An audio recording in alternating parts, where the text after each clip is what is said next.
세계에 손가락에 꼽는 크고 유명한 유수의 도시들이 있습니다. 미국의 뉴욕이라든지 유럽의 파리라든지, 또 우리는 잘 체감하지 못하지만 우리 대한민국 서울도 세계에서 몇 안 되는 크고 정말 훌륭한 도시 중에 하나입니다. 이런 도시들은 사람들이 꼭 한번 가보고 싶어하고 또 흠모하는 마음들이 있죠. 또 그런 마음들이 노래로 표현되기도 합니다. 뉴욕을 대표하는 뉴욕 뉴욕이라고 계속 외쳐대는 뉴욕의 노래. 또 우리 생각해 보니까 대한민국 서울도 노래가 있죠. 우리의 서울, 우리의 서울. 예.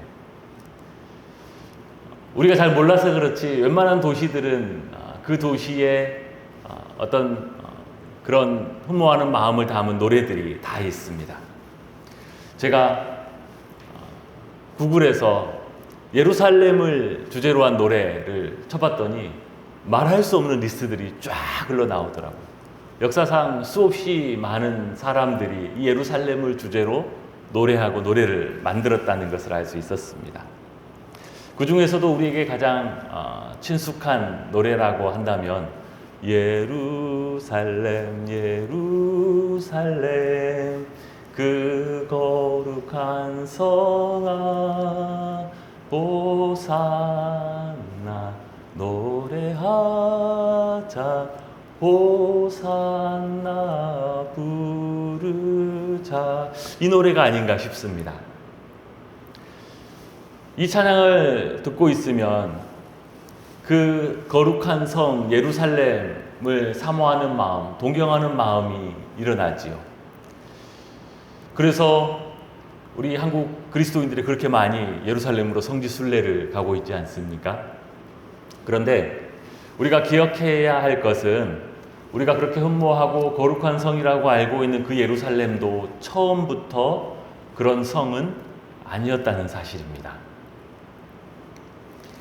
이스라엘이 큰 민족을 이루어서 가나안 땅, 그 약속의 땅에 들어왔던 시기는 기원전 1406년 여호수아와 이스라엘이 요단강을 건너서 가나안 정복을 시작했을 때였습니다.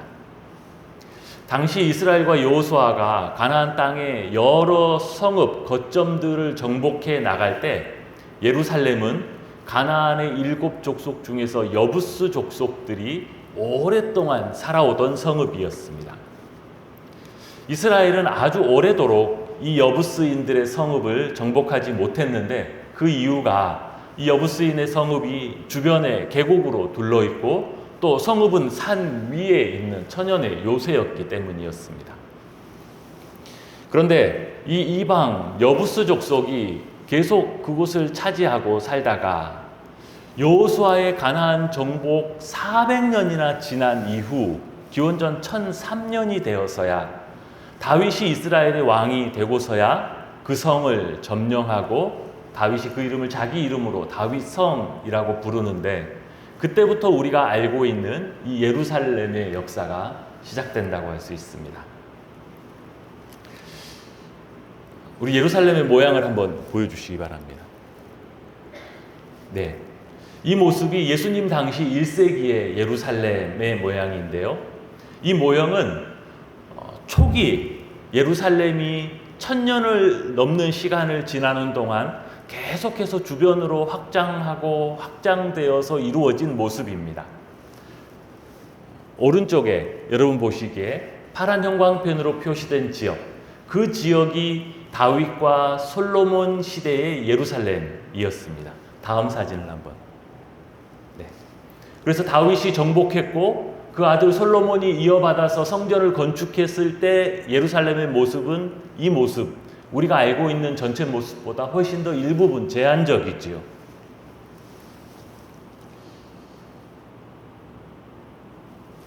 우리는 예루살렘을 거룩한 성, 하나님이 택하신 성, 또 여호와의 성전이 있던 성으로 알고 있습니다. 그러나 말씀드린 것처럼 처음부터 그랬던 것은 아니죠. 다른 가나안 지역이 점령된 후에도 자그마치 400년 이상 이방 여부스 족속이 점령하고 살았던 곳입니다. 하나님은 가나안 땅을 정복할 때 여호수아와 이스라엘에게 모든 가나안 이방 족속을 남겨두지 말고 진멸하라고 했습니다. 그 이유는 당시 가나안 땅에 살고 있던 족속들은 우상 숭배와 온갖 죄악과 타락의 상징이었기 때문이었어요. 그래서 하나님께서 남겨두지 말라. 그들과 공존하지 말아라. 그들과 섞여 살지 말아라.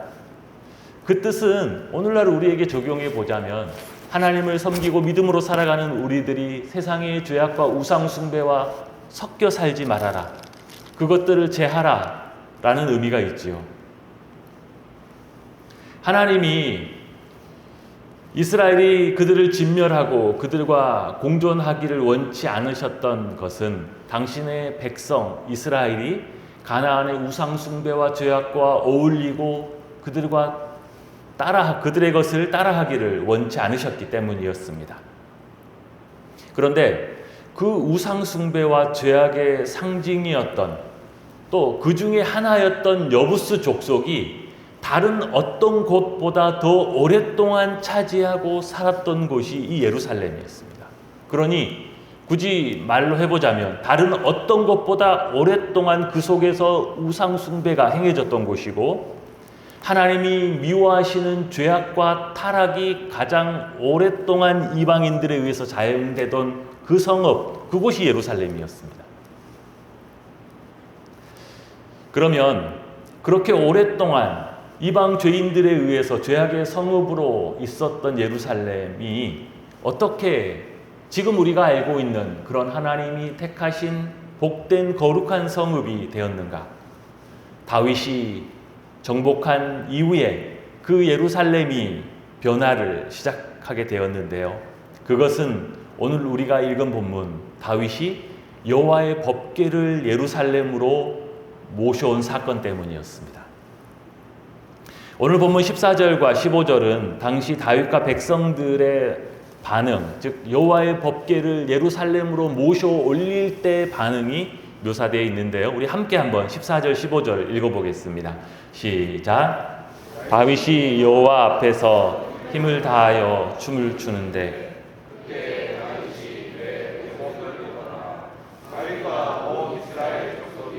즐거이 환호하며 나팔을 불고 여호와의 궤를 메어 오니라. 아멘. 여호와의 언약궤가 예루살렘으로 들어오는 일이 얼마나 기쁘고 감격스러웠던지 다윗은 자신의 화려했던 왕복을 벗어던지고 겸손한 예배자의 옷, 곧 베에봇을 입고 여호와 앞에 뛰며 춤추며 그 언약궤를 맞이하였습니다. 또 백성들 또한 다 함께 즐거이 환호하고 나팔을 불며 기뻐하였다라고 오늘 본문은 기록해 주죠. 그러면 이 언약궤가 무엇이기에 다윗과 백성들은 이토록 기뻐할까요? 또 이 언약궤가 무엇이길래 그 이방인의 우상숭배와 죄악과 타락의 상징이었던 그 성읍을 거룩한 성읍으로 탈바꿈하는 시작점이 될 수 있었을까요? 이 언약궤는 법궤 또는 증거궤라고도 불리는데 쉽게 설명하자면 이스라엘의 국보 1호와도 같은 물건입니다. 그림에서 보시는 것처럼 이 언약궤는 다음으로 넘겨주시죠. 이 언약궤는 시띠나무로 만들어서 그 안과 밖을 금으로 입힌 상자입니다. 양쪽에는 제사장이 들어 어깨에 매서 운반할 수 있도록 긴 손잡이를 끼워놓고 그 위 덮개에는 두 천사가 서로 마주보고 날개를 펴고 있는 형상입니다. 그 천사가 날개를 펴고 있는 그 덮개 부분을 속죄소, 죄를 속하는 곳이라고 불렀는데 대제사장이 1년에 한 번 대속죄일에 성전에 들어가면 짐승의 피를 뿌렸던 곳이 그 위 속죄소였습니다. 이 언약궤는 성막 안에서 또 나중에 솔로몬이 성전을 짓고 난 이후에 그 성전에서 가장 중요한 성물, 물건이었습니다. 그래서 이 언약궤는 성전의 가장 깊은 곳 지성소에 안치되었고, 그곳 지극히 거룩한 곳으로 대제사장도 공식적으로는 1년에 한 번 대속제일에 들어가서 제사를 드렸습니다. 물론 언약궤 그 자체가 하나님은 아닙니다. 저 물건이 하나님은 아니죠. 그러나 하나님은 저 언약궤를 통해서 이 언약궤가 있는 곳에 하나님께서 함께 하시고 임재하시겠다라는 약속을 주셨습니다. 하나님께서 처음 시내산에서 모세에게 이 언약궤를 만들라라고 명령하시면서도 이렇게 말씀하셨습니다. 출애굽기 25장 22절인데요.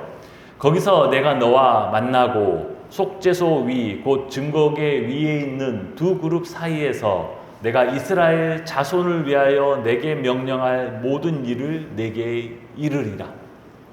그곳에서 그 언약궤를 통해서 내가 너와 만나고 이스라엘 자손을 위한 모든 명령을 내게 이룰 것이다. 그래서 이스라엘은 이 언약궤를 하나님께서 그들과 함께하는 상징으로 여겼습니다. 요단을 건널 때에도 이 언약궤를 앞세웠고, 여리고성을 무너뜨릴 때에도 이 언약궤를 메고 그 성을 돌았습니다. 이 언약궤가 있어야 할 자리는 성막의 가장 깊은 곳, 거룩한 곳, 지성소이지요.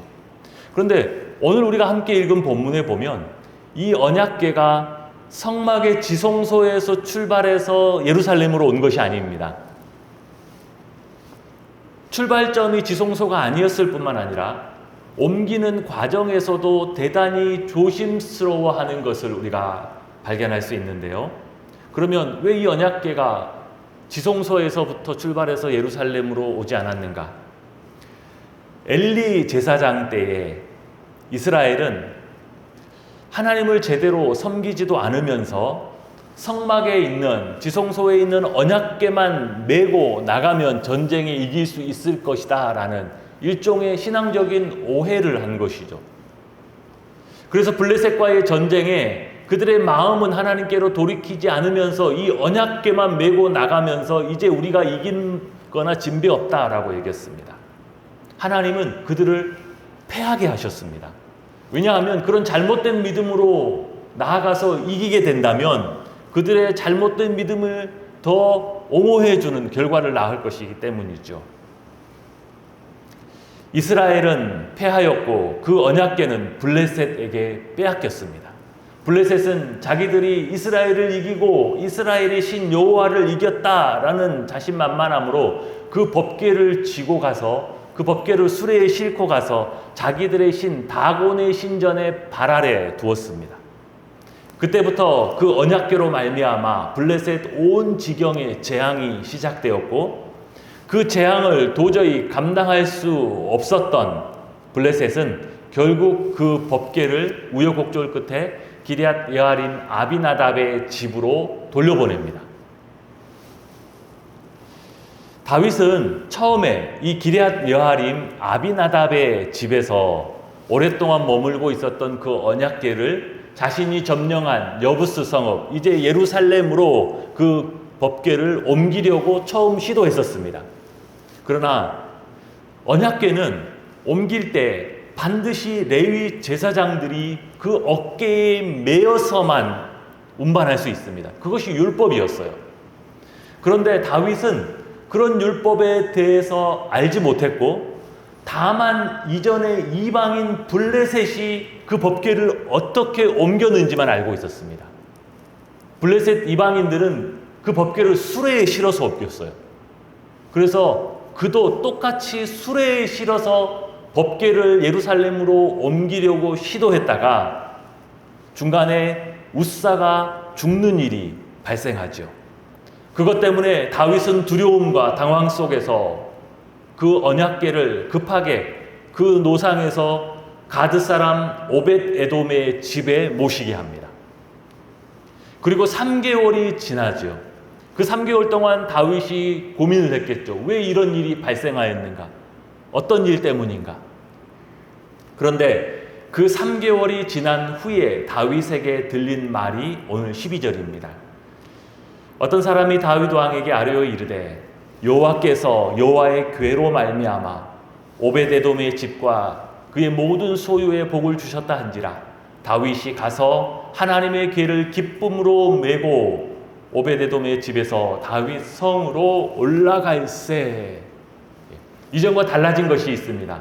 가서 하나님의 궤를 기쁨으로 메고, 물론 다윗이 맸다는 뜻이 아니라 준비된 레위 제사장들로 메게 했다는 뜻이죠.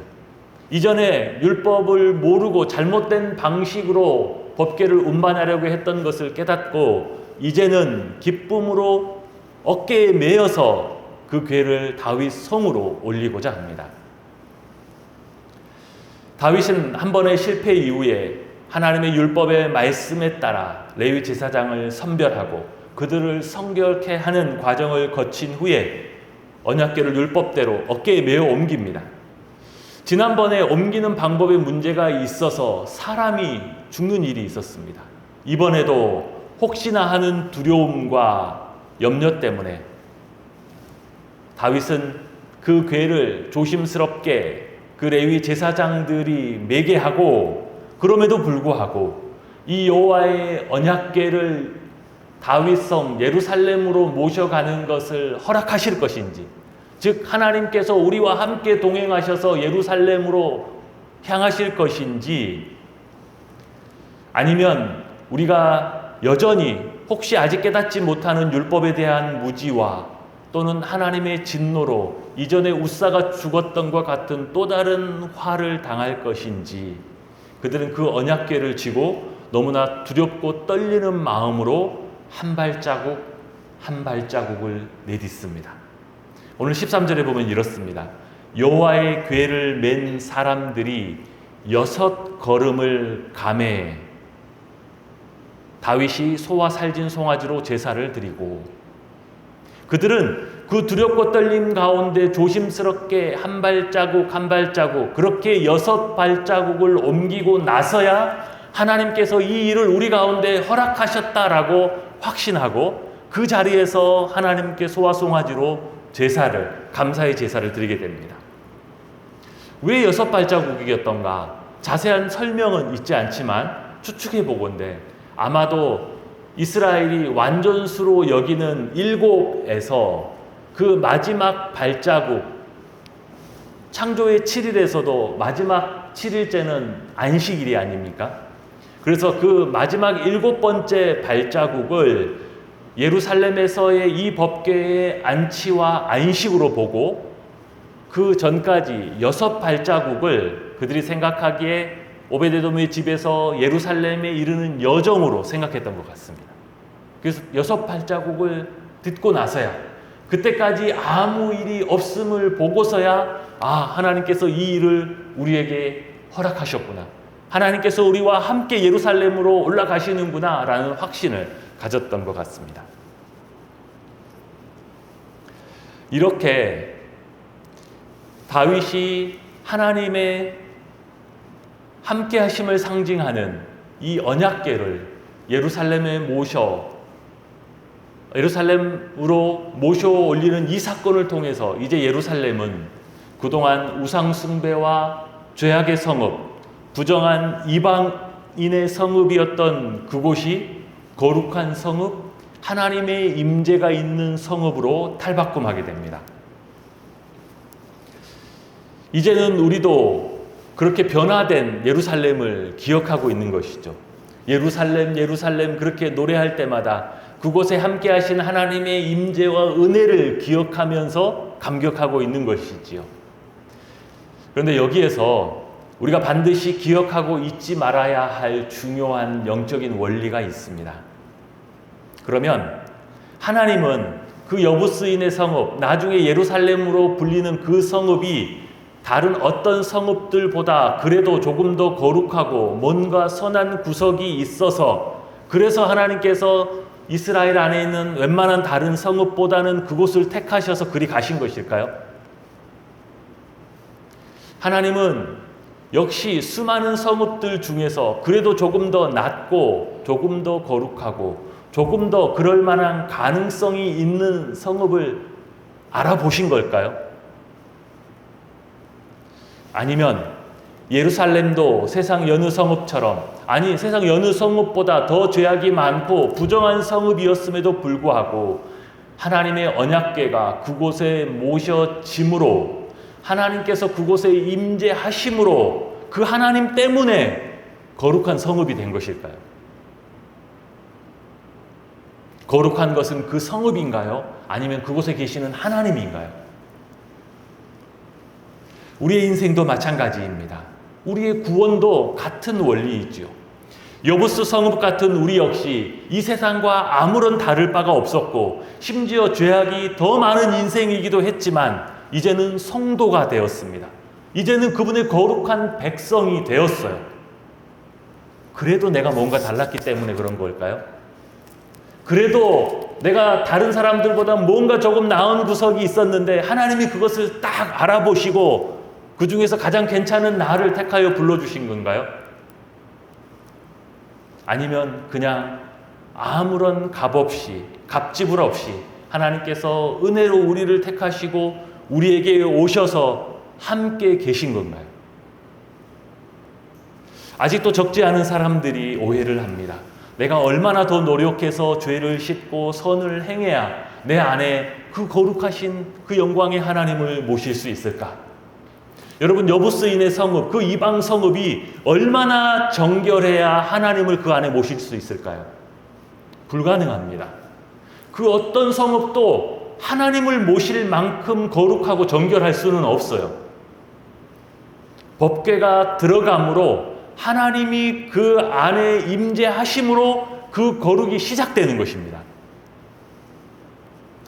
예루살렘에 하나님의 언약궤가 안치되는 것처럼 우리의 중심에, 우리의 심령의 가장 깊은 곳에 하나님이 계실 때, 그분이 나와 함께 하실 때 우리는 이전과는 전혀 새로운 존재로 하나님 앞에서 거룩하고 복된 존재로 탈바꿈하게 되는 것입니다.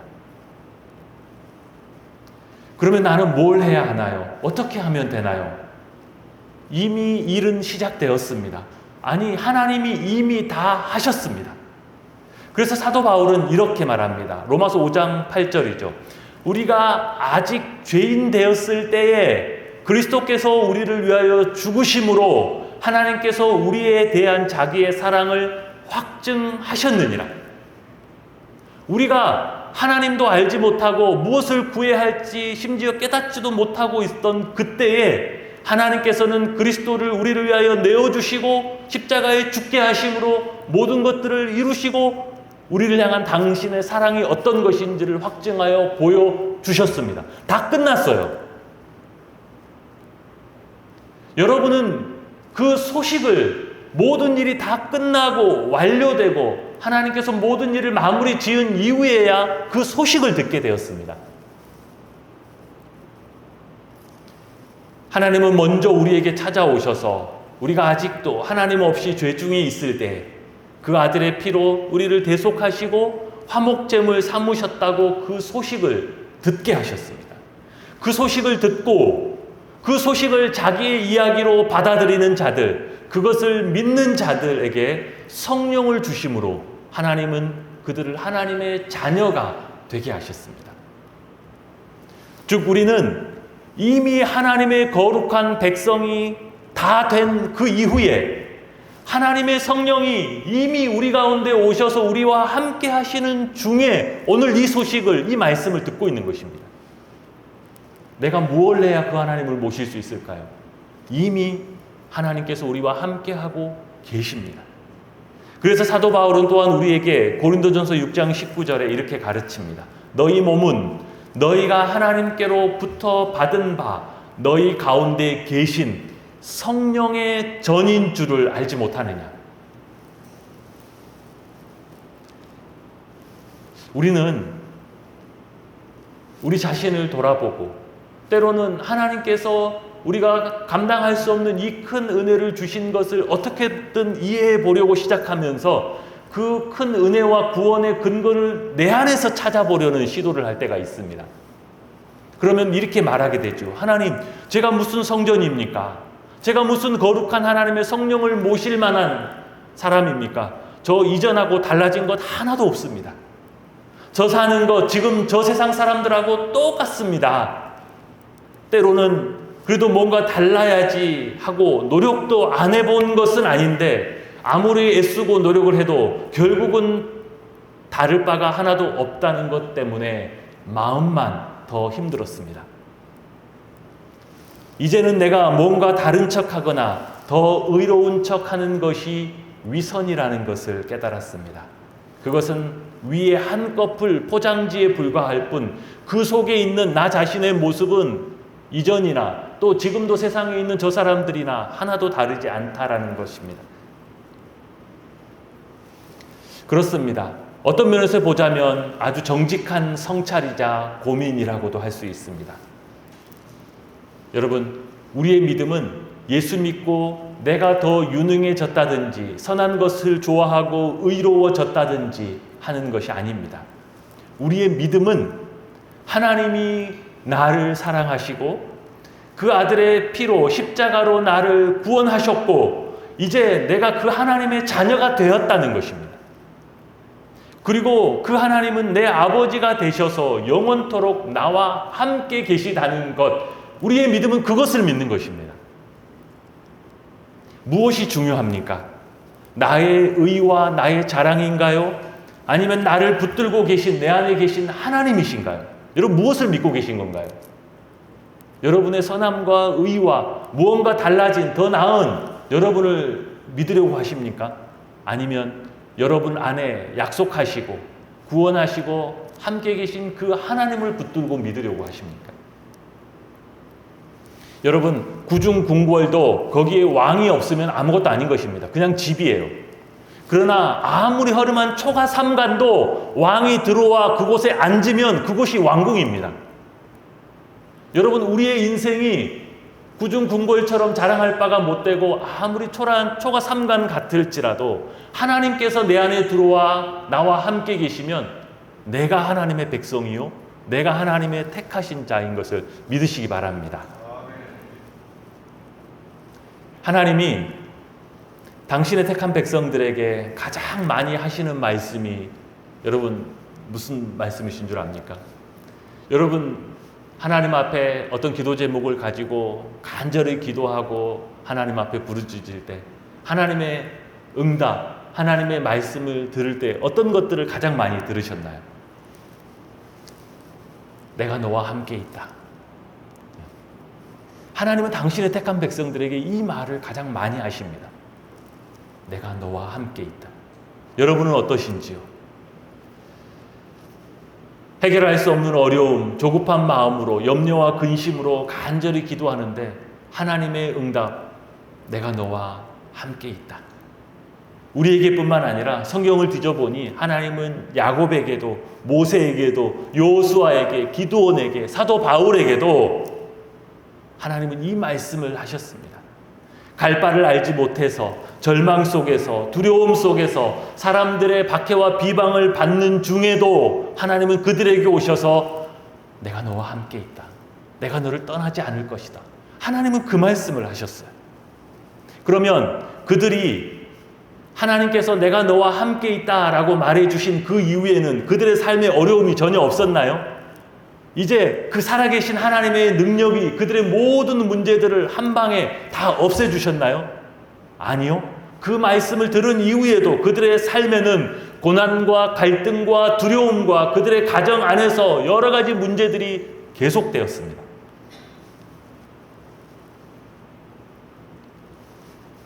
제가 유학 중에 생활비와 또 학비를 같이 내야 되는 시점이 되면 생활비도 학비도 다 떨어지는 그런 시점들이 몇 차례 올 때가 있었습니다. 다음 달 방세는커녕 이번 달 방세도 낼 돈이 없습니다. 돈 나올 구멍이 없어요. 그러면 와, 이거 어떻게 해야 되나 막막하죠. 그러면 하나님 앞에 하나님 이것을 어떻게 합니까? 기도하고 어떻게 이 상황을 헤쳐나가야 될지 어떻게 마음을 추스려야 될지 간절히 기도하면 하나님의 응답이 내가 너와 함께 있다. 내가 너와 함께 있다. 뭐 어쩌라고요? 해결을 해주시고 돈을 주셔야지. 어떻게든 문제를 해결을 해주셔야지. 내가 너와 함께 있다. 맨날 내가 너와 함께 있다. 하나님 왜 이러시는 걸까요? 왜 당신의 백성들이 당신을 구하고 기도의 제목을 가지고 나와서 부르짖을 때마다 하나님은 다가오셔서 내가 너와 함께 있다라고 말씀하신 걸까요? 여러분, 아들이 공부하느라고 밤낮으로 너무 고생이 많습니다. 너무 힘들어요, 보니까. 그런데 며칠 전부터는 아들이 계속 공부하는 것이 너무 힘들다고 하소연을 합니다. 아빠, 너무 힘들어. 도저히 못할 것 같아. 여러분, 그러면 그 아들에 대해서 뭐라고 하시나요? 당장 내일부터 학교 가지 마. 그런 공부 안 해도 돼. 이 아빠가 그 정도는 해결해 줄 수 있어. 내일부터 늦잠 자고 일어나서 너 하고 싶은 것만 해. 여러분, 그렇게 하시나요? 한 방에 그냥 다 해결해 주시나요? 그것이 진정으로 아이를 위하는 것일까요?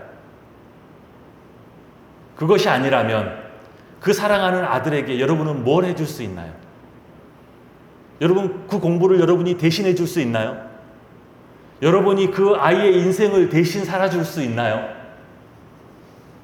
그러면 그 아이에게 여러분 무엇을 해주시나요?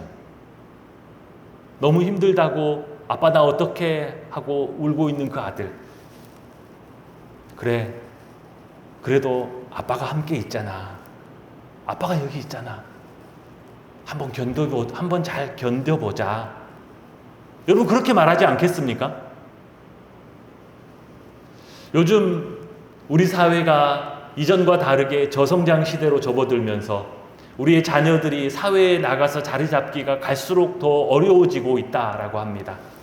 그 힘겨운 대학 공부를 마치고 나서도 계속 노력을 하는데도 그 이후의 모든 과정들, 취업도 또 시험도, 심지어 직장을 얻은 이후에 그 안에서 자리를 잡아가는 과정도 정말 쉽지 않다고들 합니다. 여러분, 그러면 사랑하는 아들이 직장 생활을 하다가 여러분에게 와서 아빠, 난 너무 힘들어. 상사들하고 관계도 너무 힘들고 맡겨진 일도 너무 힘들어. 그럼 여러분 그 아들을 붙잡고 뭐라고 하시겠습니까? 그런 일 당장 때려쳐. 내일부터 출근하지 마. 아빠가 너 쓸 용돈은 챙겨줄 테니까 마음 편하게 네 원하는 대로 살아. 그렇게 한 방에 모든 걸 다 해결해 주시나요, 그냥? 그것이 진정 사랑하는 자녀의 인생을 도와주는 방법입니까? 오히려 그 아들의 장래를 무너뜨리는 것이 아닌가요? 내일부터 당장 출근하지 마. 너 하기 싫은 거 아무것도 하지 마. 아빠가 돈 줄 테니까 이걸로 너 하고 싶은 대로 살아. 그러면 이 아이가 어떤 사람이 되겠습니까? 장래에 자기 인생을 책임지고 또는 가정을 책임지고 사회에서 또 다른 사람들을 돕고 이끌어 갈 수 있는 그런 건강한 성인이 되겠습니까? 그래서 대부분의 부모님들이 선택하는 것이 무엇일까요? 그 힘들어하는 아이 옆에 있으면서 그를 지켜보고 그를 위해 숨죽이면서 마음으로만 응원하고 있지 않나요? 그래, 그래도 언제까지나 이 아빠는 네 편이야. 아빠가 함께 있을 때니, 그래도 아빠가 옆에 있으니 너무 힘들어하지 말고 다시 한번 힘을 내보자. 그러지 않겠어요? 왜 하나님은 우리가 힘들어하고 어려운 문제로 기도할 때마다 그 문제를 직접 그냥 다 해결해 주시기보다 내가 너와 함께 있다. 내가 너를 떠나지 않을 것이라는 그 하나님의 임재의 약속만을 계속 확인해 주고 계신지 우리가 조금은 이해할 수 있지 않나요? 하나님은 이제 우리가 이 세상의 습관과 욕망을 따라 살아가는 영적인 철부지가 아니라 이제는 완전히 달라진 하나님의 자녀로서 서기를 기대하고 계십니다. 이 세상 속에서 주저하고 두려워하고 때로는 고난을 겪는 중에서도 하나님은 기대하고 계세요. 그러면 이전과는 다르게 이제는 어떻게 할 것이냐? 이제는 그 고난을 어떻게 대처할 것이냐?